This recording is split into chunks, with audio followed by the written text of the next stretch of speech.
Hey guys, it's PJ from Wisconsin AirGunners. Just wanted to bring you a few of our observations from day one at SHOT Show here in Las Vegas. Recording this up on the 10th floor of the Bellagio. Pretty nice hotel if you ever get a chance to check it out. So far having a great time, meeting a lot of good people, and I just want to show you the highlights of what I've seen here at the first day of SHOT Show. So here we go. One of the first booths I stopped at was the NightForce booth. I've never really paid attention to NightForce scopes before. They're really expensive. After looking at them today, I understand why. The glass was incredibly sharp, the reticles are really beautiful to look at, and if it's in your budget, it probably isn't a waste of money. My next stop was at the Hogue booth. The knife that caught my attention there is this XO, I think it's the XO4, a very nice looking knife. If you're in a state where you can have a press to open switchblade type knife, this is one to check out. I also made a stop at the CRKT booth.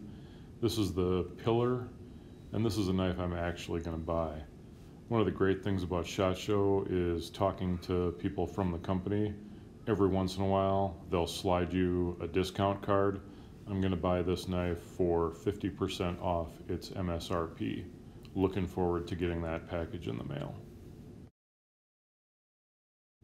Back to optics for a minute, I stopped by the ATN booth to check out the X-Sight 4K.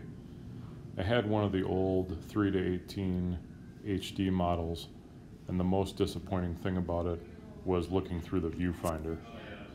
Never mind the stickers in this picture, those were for those of us at the show to figure out how to use it. I spent some time with one of the salesmen who walked me through all the features, and most importantly, the reticle on this is really clear and the viewfinder is clear enough that I think you could do some precision target work in addition to hunting, at least during daylight conditions.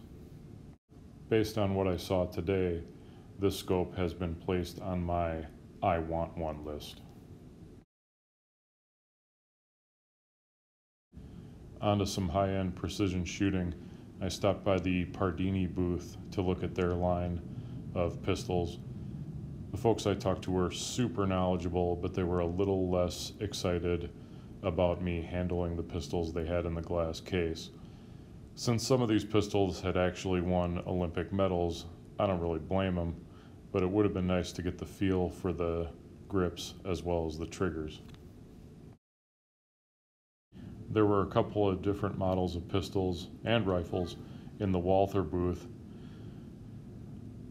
I don't really shoot 10 meter, although I've played a little bit in an indoor pistol league that we're running.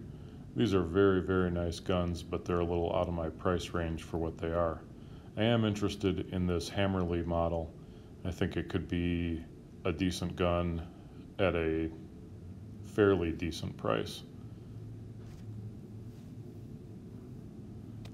Check out this rifle. There's an amazing amount of engineering going into these things, and they had several on display. I'm certain if I took it off that stand, I'd drop it. So now we get to the booth I most wanted to see on this trip. If you ever get a chance to come to SHOT Show, you need to have some kind of plan, and you need to prioritize the things you definitely want to see.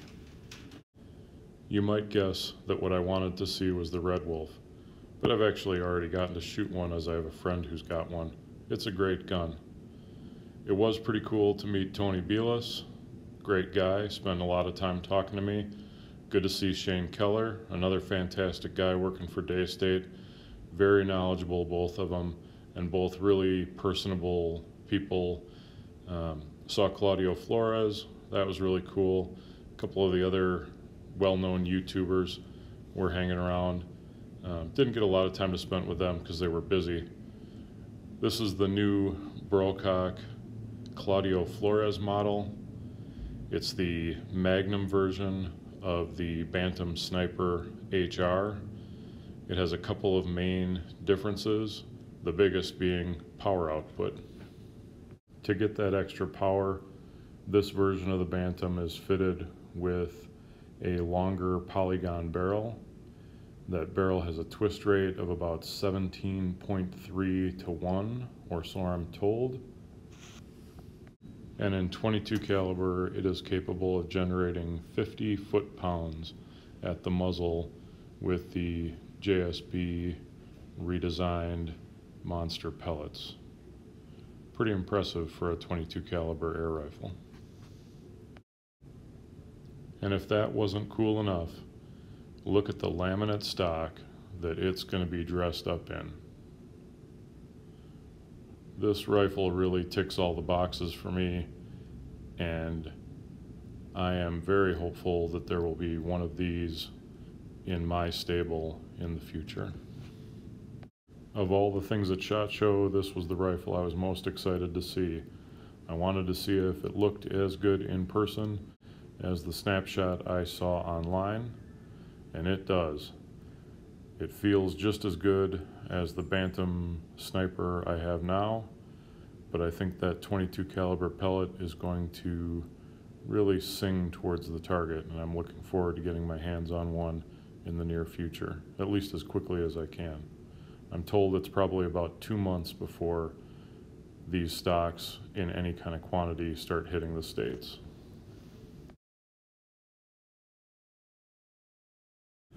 So there's another pretty exciting announcement for a lot of people from Brocock. This is the Brocock Bantam Mark II.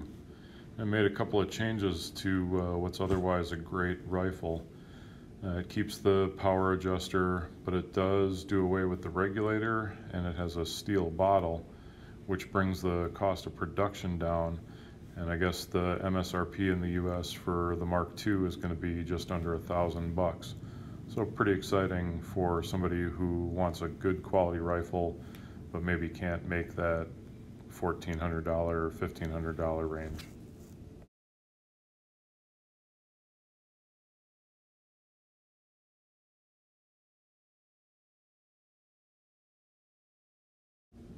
They had two different walnut Red Wolves on display.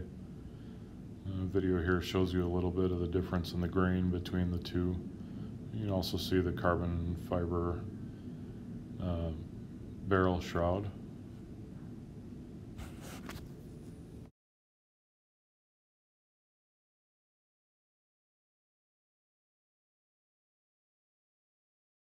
I thought this Huma regulated Wolverine 2 was absolutely gorgeous.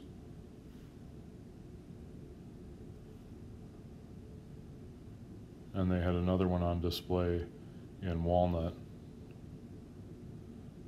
Both very nice rifles. And here's the red version of the Red Wolf. Don't be surprised if you see a limited number of these coming out in different colors. I hope you'll indulge me just one more time as I take a look at my next rifle.